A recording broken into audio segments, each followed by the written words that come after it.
শাটারে বিদ্যুৎপৃষ্ট হয়ে এক যুবকের মর্মান্তিক মৃত্যুর ঘটনা ঘটল আমতার খসনালে। স্থানীয় সূত্রে জানা গেছে, সোমবার গরমের দুপুরে রোদ থেকে বাঁচতে আমতার খসনালে একটি বন্ধ ওষুধের দোকানের শাটারের হেলান দিতেই বিদ্যুৎপৃষ্ট হয়ে বছর 19-এর শেখ সাহিল। আর এ ঘটনার পর আশপাশের লোকজন অচৈতন্য অবস্থায় মাটিতে পড়ে থাকতে দেখে সাহিলকে। পরে স্থানীয়রা তাকে চিকিৎসার জন্য আমতা সুপার স্পেশালিটি হাসপাতালে নিয়ে গেলে চিকিৎসকরা তাকে মৃত বলে ঘোষণা করেন। এদিকে ঘটনার খবর শুনে ঘটনাস্থলে যায় আমতার এসডিপিওর নেতৃত্বে বিশাল পুলিশ বাহিনী।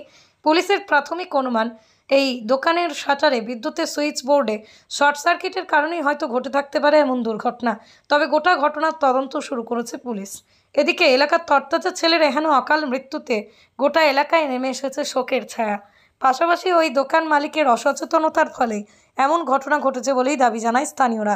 আজকে বলতে আমরা তো বাড়িতে ছিলাম, আচ্ছা খবর এলো বাড়ি দিয়ে যে এরকম পাড়ার ছেলে একটা এরকম ইলেকট্রিক শর্টকে মারা গেছে।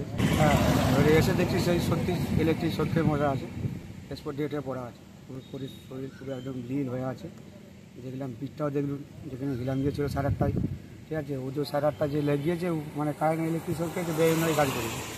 হ্যাঁ, ও যে রাস্তার ধারে ধরে আরও তো লোক মানুষ এসে যদি বর্ষাকালেই এই বর্ষার মধ্যে যদি কোনো হয়ে থাকে। মারা গেছে তার নাম সাইল, এই ফসনানি, আমাদের ফসনানের বাড়ি। দোকানের নাম ওই তো যেটাই আছে দোকানে পাল মেডিকেল। আমাদের দাবি হচ্ছে ছেলেটা যে এরকম বেরোনে যে এরকম সটকে গেছে, ঠিক আছে, ওর একটা কোনো বন্দোবস্ত করে পাড়ার লোকরা বলেছে, আইনের মাধ্যমে বলেছে পাড়ার লোক দুটো এরকম 1:30 নাগাদ হয়েছে। আমার বাড়ি খসনান, আমার নাম সাজ্জাদ। ছেলে খাওয়া দাওয়া করে এসে বিশ্রাম নিতে এসেছিলো, শাটারের লাইন দেওয়া ছিল, লাইনে যেই হারিয়েছে শাটারের লাইন শর্ট মেরেছে, ওই লাইনটা শাটারে উই করে দিয়ে গেছে। ছেলেটার নাম হচ্ছে সাইল হাসান। থাকতেবার আগে থেকে আমার ওই যখন লাইনটা হাত দিয়েছে তখনই তো শাটারে লাইন দিয়ে রেখেছে, নিজের মুখে স্বীকারও করেছে শাটারে আমার লাইন দেওয়া আছে। দোকানে নিশ্চয়ই চুরি ফুরি হয়েছিল হবে, ও এটা বলছে, কিন্তু আমরা ওষুধ দোকানে কী চুরি করবে? ওষুধ দোকান তো ওষুধই পাওয়া যায় না, ওইটা ইচ্ছা করেই দিয়ে রেখেছে, আর দোকানটা বন্ধই থাকে। আমার তো ইয়ার শাস্তি হবে।